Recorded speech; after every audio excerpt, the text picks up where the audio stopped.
ಪ್ರಾರ್ಥನಾ ವಿದ್ಯೋದಯ ಪಬ್ಲಿಕ್ ಸ್ಕೂಲ್ನ 10ನೇ ತರಗತಿಯ ಹುಡುಗಿ. ಮೊದಲನೆಯದಾಗಿ ಶ್ರೀ ಕೃಷ್ಣನ ಆಶೀರ್ವಾದದೊಂದಿಗೆ ನಾನು ನನ್ನ ಅನುಭವವನ್ನು ಹೇಳಲು ಇಚ್ಛಿಸುತ್ತೇನೆ. ಯಕ್ಷಗಾನ ನನಗೆ ತುಂಬ ಇಷ್ಟ. ನನಗೆ ಇಷ್ಟಕ್ಕಿಂತ ಜಾಸ್ತಿ ಅದರಲ್ಲಿ ನನಗೆ ಎಷ್ಟು ಆಸಕ್ತಿ ಅಂದರೆ ಅದನ್ನು ನೋಡುವಾಗ ಅಷ್ಟು ಇಂಟ್ರೆಸ್ಟ್ ಬರ್ತದೆ ತುಂಬ. ಅದರಲ್ಲಿರುವ ಭಾಗವತಿಕೆ, ವೇಷಭೂಷಣ, ಅಭಿನಯ,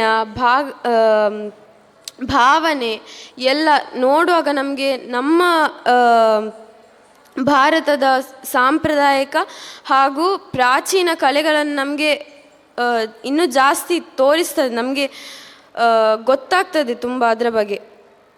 ನನಗೆ ಯಕ್ಷಗಾನ ಕಲೀಲಿಕ್ಕೆ ಅಂತ ತುಂಬ ಕಷ್ಟ ಆಗಲಿಲ್ಲ, ಯಾಕಂದರೆ ನಾನು ಭರತನಾಟ್ಯ ಕಲಿತಿದ್ದೇನೆ. ನನಗೆ ಹಾಗೆ ಯಕ್ಷಗಾನ ಸಹ ತುಂಬ ಕಷ್ಟ ಆಗಲಿಲ್ಲ, ಸಮಯ ತಗೊಳ್ತು ಮಾತ್ರ.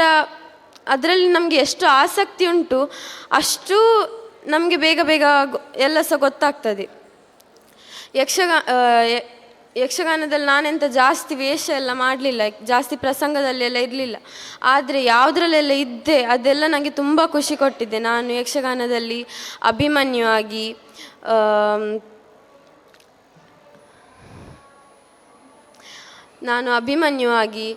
ಶಶಿಪ್ರಭೆ ಪರಿಣಯದಲ್ಲಿ ಶಶಿಪ್ರಭೆ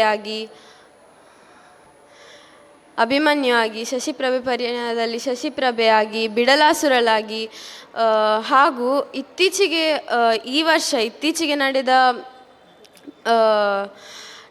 ಇತ್ತೀಚೆಗೆ ನಡೆದ ಅಭಿಮನ್ಯು ಕಾಳಗದಲ್ಲಿ ಸುಭದ್ರೆಯಾಗಿ ನನಗೆ ಪಾತ್ರ ಕೊಟ್ಟಿದ್ರಲ್ವ, ಆ ಪಾತ್ರ ನನಗೆ ಎಷ್ಟು ಖುಷಿ ಕೊಟ್ಟಿದೆ ಅಂತ ನಾನು ಹೇಳಲಿಕ್ಕೆ ಆಗೋದಿಲ್ಲ. ರೆಸ್ಪಾನ್ಸ್ ಸಹ ತುಂಬ ಒಳ್ಳೆಯಿತ್ತು ಆ ಪಾತ್ರದ್ದು. ಇದಕ್ಕೆ ಎಲ್ಲ ನನಗೆ ಇಲ್ಲಿ ಒಂದು ವೇದಿಕೆ ಕೊಟ್ಟ ಈ ಯಕ್ಷ ಶಿಕ್ಷಣ ಟ್ರಸ್ಟಿಗೆ ನಾನು ಮಾತ್ರ ಅಲ್ಲ, ಎಲ್ಲರೂ ಸಹ ಚಿರಋಣಿಯಾಗಿದ್ದೇವೆ. ಯಕ್ಷ ಶಿಕ್ಷಣ ಟ್ರಸ್ಟ್ ನಮಗೆ ಒಂದು ತುಂಬ ಒಳ್ಳೆ ವೇದಿಕೆ ಕೊಟ್ಟಿದೆ. ಇವತ್ತು ಅನುಭವ ಹೇಳಲಿಕ್ಕೆ ಸಹ ತುಂಬ ಒಳ್ಳೆ ವೇದಿಕೆ ಕೊಟ್ಟಿದೆ. ಹಾಗಾಗಿ ನನಗೆ ಯಕ್ಷಗಾನ